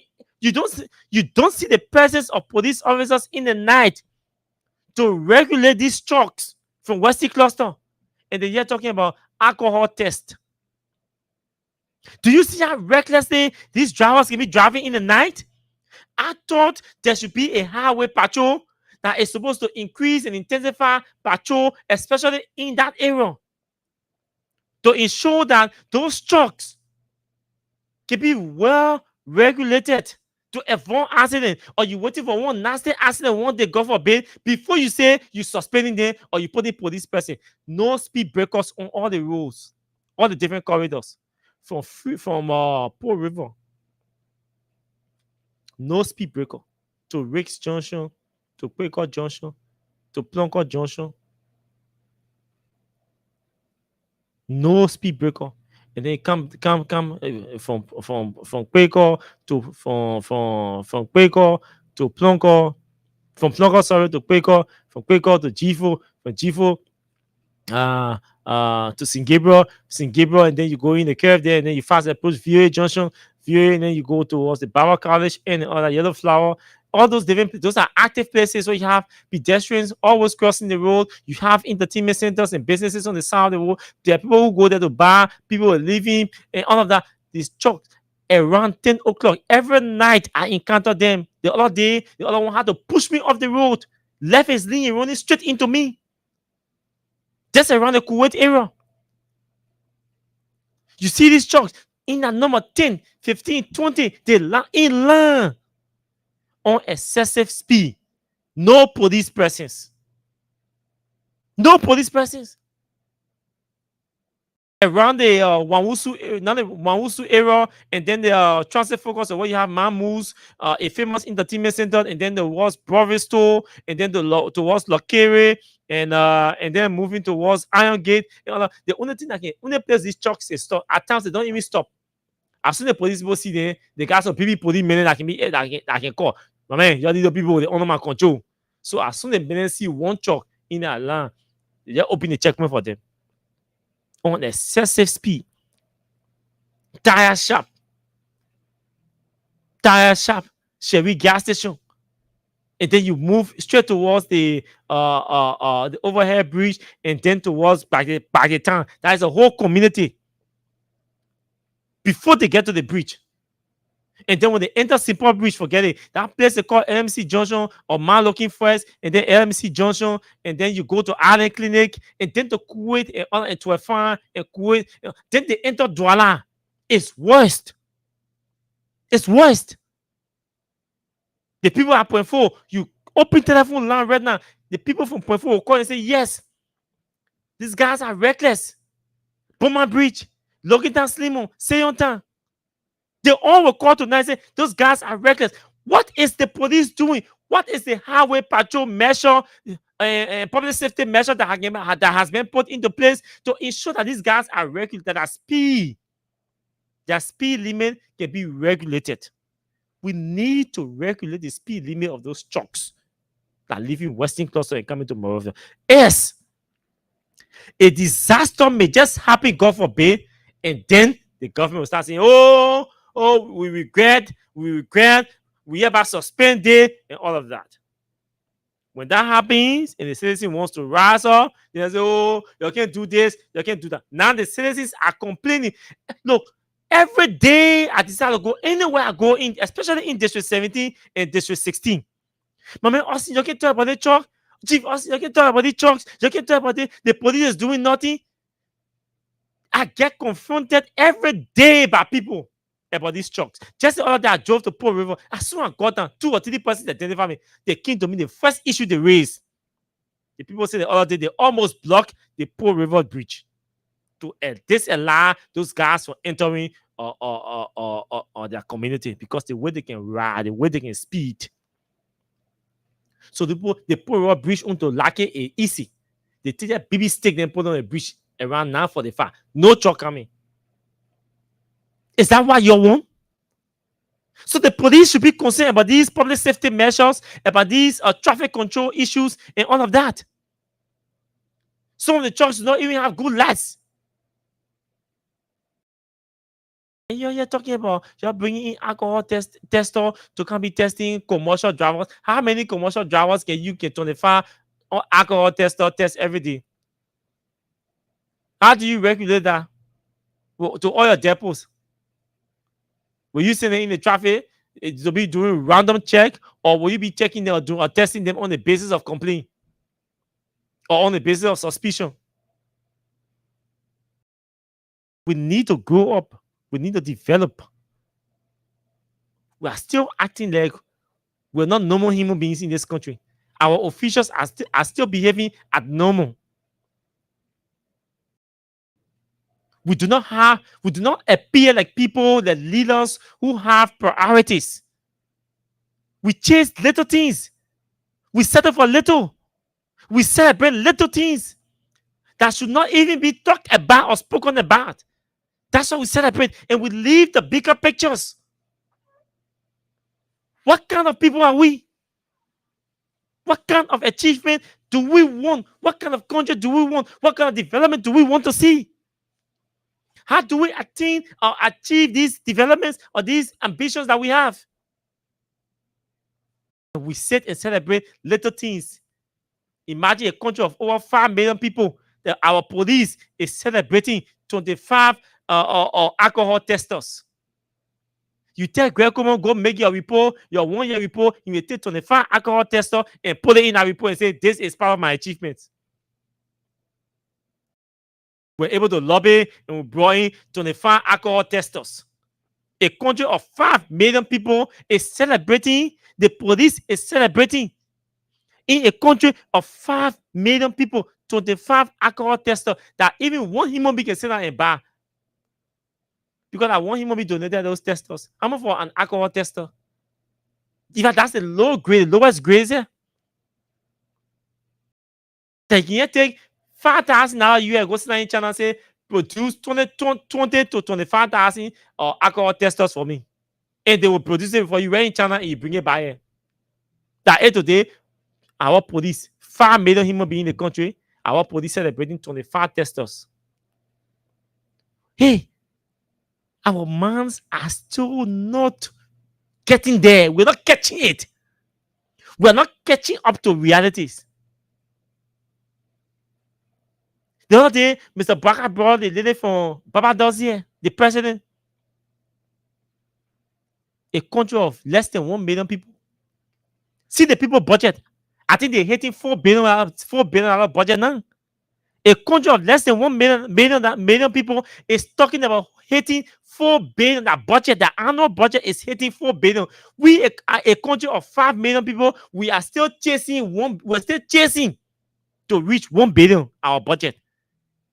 It says we do not have vision, or we are not interested in pursuing what we call vision. Look into the agenda for how do you call it, prosperity, the arrest agenda. Look into it. You see good thematic areas. areas that are the highlighted key sectors in their agenda that are capable to target corruption, to target unemployment in this country and lift Liberians out of poverty. Agriculture, health, education. Agriculture, health, education. Agriculture, health, education. Those are things that we invest in, especially agriculture and education. And then health. Those are sectors that you invest in. It increases your literacy rate, and it reduces poverty, and increases or grow our country to a middle class, a strong middle class one. What are we doing? How much are we investing in those sectors? Nothing. Nothing. We invest in nothing in education, nothing in agriculture. We are just intellectualizing all day development in this country with no practical step or no practical action that we can point and say, this is a government has gone 1 year, almost 6 months, and the government cannot point to a project that costs $2 million. Imagine. We have gone 1 year, almost 6 months into a government of 5 million people, and that government cannot point to a project and say, this is a project or this is a legacy project that costs us over 5 or if you let me just say $1 million. The government does not have any project to say this is a project that this government funded for the last 1 year, 5 months. This project worth $1 million. Our government cannot boast of that project. 1 year, 6 months, you don't have your own project that costs $1 million, and we call ourselves a sovereign state. Group of liability. Everybody looking for one American phony or one American grant or one European grant or one Chinese grant or one some kind of grant somewhere to carry, and we'll bring a Barbados president here and parading all around and celebrating and planting breadfruit tree and bread nut tree in Crusoeville. What kind of people are we?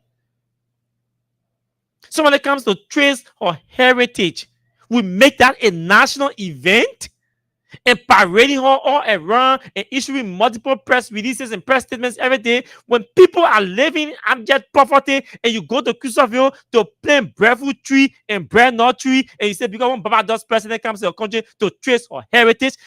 What? Look, our minds are refusing to develop. We are refusing to catch up to reality. And we think everything should just be about politics. Some of us, we want to see real development.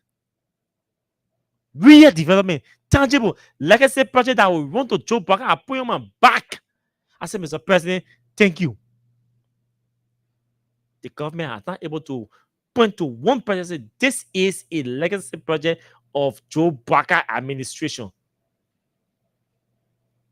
So imagine Joe Weah had not continued what Eddie did. And Joe Weah had not started what he started. What this government was going to be depending on. They were basically in opposition, protesting, destabilizing the country, causing chaos in the country, projecting the country ugly outside there, souring the space, the donor space, to create donor fatigue for George Weah. Forgetting that George Weah may be defeated or he may be re-elected. And if he is defeated, that they were going to come to power and they will have a huge challenge to confront.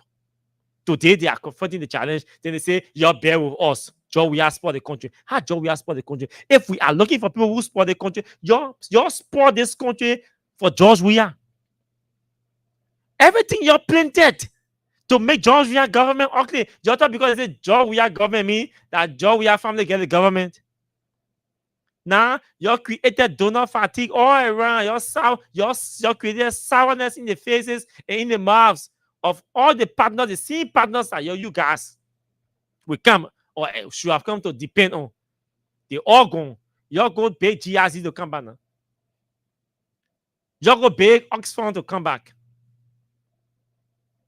You go beg Mexico to increase to come back. To increase their staff here or their operations here. You go beg them to come back. But you were doing George Weah. George Weah playing football now in your presidency. You're very near the man see you in playing football. You want to have your government, your country. Just get it now. They say, why he playing football? What did he even do?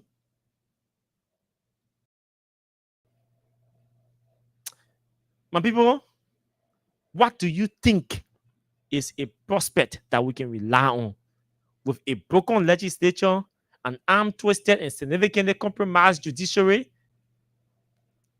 a lawless executive? What do we have to celebrate or depend on or rely on for significant growth, significant improvement? I will still 10 more minutes for us to take calls, and then we can go home. 0776 104 104 0886 500 104. These are the numbers to call and be a part of the show tonight. Let's take let me see what I can take the first 5, and then we'll take the second 5 calls, and then we'll go home. 10 calls strictly. Hello, good evening to you. Let's hear you. Good evening, Austin, and good evening to the many listeners. Let's hear you, my brother. I'm Amos Kimokar to join you from the capital of Monrovia this evening. Okay. Austin, I just want you to take a look or do a background investigations from where you live to Central Monrovia, where all the depots are. They get Vera or Kinju or I don't know how to call it. They get Vera or liquor shop. Hello? Liquor shops. Yeah, they get liquor shop to all the Vera depot. When you reach the property, you will see the liquor shop. When you reach to your factory, you borrow liquor. When you reach to 2.4, you don't go as your working place. Sure, I know all the places. All the places I can sit here and name all the intimate places are all the different checkpoints.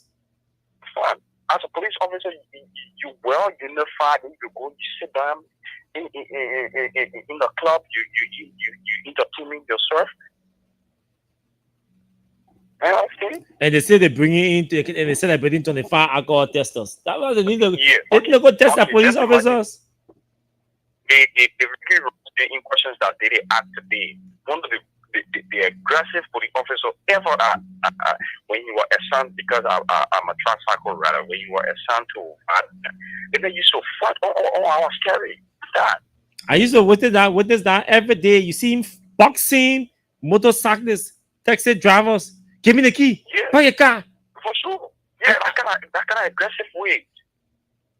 But I think God be moving from piano one woman, my brother. Thank you for the show. Thank you, my brother. You are always welcome. Let's take another person. Let's talk to somebody else from this side. Okay, this person. Hello. No, you always breaking the rules. Hello. Hello. Let's hear you. You see, like right to 24 hours talking, I'm Joe Weber. I live at Johnsonville, Loki Town. Okay. You see, those police officers that run our area, 24th Street, they have one ghetto there. They had a Kinjo shop. The police, but every morning you gotta go and do one snap. You smoke before you go in the traffic. They get you out one snap. One snap of Kinjo. When you finish drinking one. Now, Kinju, they so near one with what they call it, the garlic. Yeah, the garlic. They put the garlic in your mouth. To kill the sin. Even the clear officer, then when you start to really, they get an officer, we see the poor can be in uniform, you see the drug can be in there, you see they going down and they. So why the police director can be tested for them? Thank you, my brother. Thank you. Let's take the tail caller. Good evening to you. Let's hear you. You're live. Go ahead. Okay, do community. Sunten rain, do community there. Hello? The Sunten is rain, do community. Am I getting you say that? Okay, go ahead. Just go ahead. I was saying that the Sunten depot is right in the community. Okay. Yeah. Sunten is there. Yeah. For the, I just want to say something about the police action. They really got to deserve for it because they like you get it from because the police down, they want to be harassing, they forget about the recent that they were shown that a technical entity here of him by harassing motorcycle, even the taxi driver get the fit pitch, all the stuff. This country is not an arrogant country. This country is not war. So the really got to forget about that area. That's what I have to say. Thank you, my brother. Let's talk to the fourth caller. Go ahead. Let's hear you. Thank you. Austin, good evening. Let me say good evening to those who follow me in the show. My name is Hussein. I'm Hussein Kew. I call from Jacobstown, District 2. Austin, thanks for the different talking points. So let me use this opportunity to appreciate and congratulate the speaker elect, Richard Nangakoon, and all of the members of the House of Representatives who went to the poll and cast the ballot, whether for or against. I think our democracy is on another page. What I will urge the leadership in Speaker Koon is to have a space of reconciliations. And I think every one of us will encourage the issue of reconciliation because, mind you, if they cannot be reconciled, definitely they will not achieve what they want to achieve as a body. So they have followed the section. He makes an appointment, which of course 90% was from his blog, quote unquote, majority blog. You have to incorporate other people. And I think this is one of the things that brought about former Speaker Kofa downfall, the issue of committee members and committee chairpersons. He makes an appointment. I hope that he will look in that direction of appointing other members from the different blocs to serve on different committees. I know you have to appease those who you pay your confidence trust in, coordinate majority members, but you have to look in that direction. Other qualified guys, but other guys like Jason Sibo, yes, he seems to be a qualified accountant. If you appoint a chairperson on Ways in the Finance, Jason could be the co-chair, and like other guys, But I think the horse have to be reconciled, and I want all of us, let us forget about the past. The guys have decided to elect him as a speaker, let us recognize him as a speaker, and all on our different laws, because I know everyone who follow the show in different districts, all on the lawmakers, whether for or against, let them come together and make a reconciliation talk so that this country can move forward. So I want to urge everybody to see. Thank you for the opportunity to follow me always. Thank you very much, Hussein. Let's talk to somebody from this other line. I think Hussein was the fourth.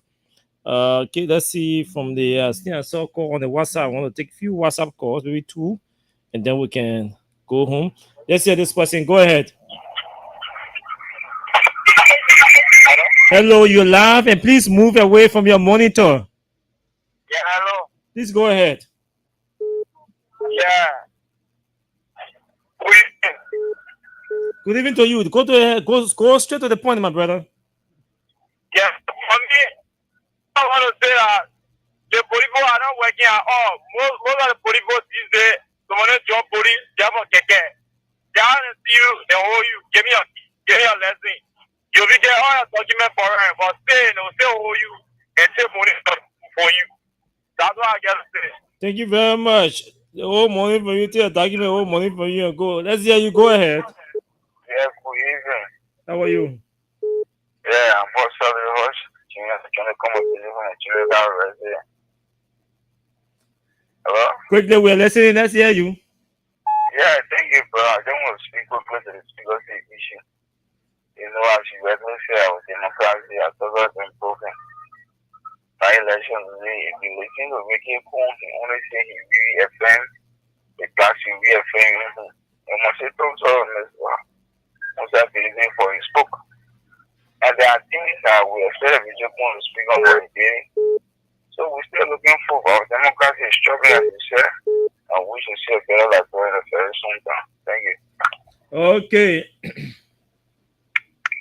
Okay, let's hear you. Let's take 2 more calls and go home. Good evening to you.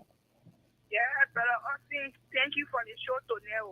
My name is Corporal Johnson from District number 10. Okay. Incident that take place today, the police in a case, and I will more like get pregnant. Woman. But you say that girl, you say that woman like girl, you say 5 months old pregnant woman again. Once a person above 18, the person is a woman. So that's yeah. When the person above 18, the person is a woman. So, but what were you on the scene when the incident took place? No, I was telling the ballet on holiday not to the depot in the on police before we reached there. That's how the police were all over there. They escaped police. Okay, but what really did you hear happen? Yeah. What really did you hear happen? We reached there now today. The only news that we hear are the men who catch the girl and beat over the girl. Yeah. And the political and the KGB, the citizen chance for us to go around to go see the ballet was there. They bring for private car. Et les police les secondes ont tassé par les jeunes police qui parlé in a carton et carry what was of him. Thank you very much. The last caller, let's take the last caller. Good evening to you. Good evening, Terry. Well, this is Austin. Yeah, this is John Twin calling from Pakistan. You know, today I'm very sorry with the Liberians that who's carrying them make things give them a hard time. I expect Liberians to rise up in the street to show to Biden that before you come to power with the civil protest. We need to rise up. I'm 17 years old man, but I will support the protest the day of that day. When that day reach, myself will get in the street. I will get in the street to march. Thank you. Okay, thank you very much. We have to go home. We have to go home. We have to go home. We have to go home. We have to go home. We have to go home. We have to go home. The people fool us. The people laugh us. Yes, so we have to go home. Let's say thanks to all of you for following the show tonight. Thanks to all of you for joining the show. Thanks to those of you who watch us using your data. Those of you who shared and invited others to listen and follow. We deeply appreciate your support to the work we do here. Don't mind the haters. They will always hit you. Once you're not singing the songs, they want you to sing. Once the songs you're singing are not in their favor or to their political taste, you will be the worst person in their eyes and in their mouths. The moment your songs or the tunes start to shift towards the direction, they will celebrate you and call you all of the names, the best names you can think about in the world. That's the hypocrisy of politics. Do not get carried by that. Some of your own friends will call you names because you're not supporting their side.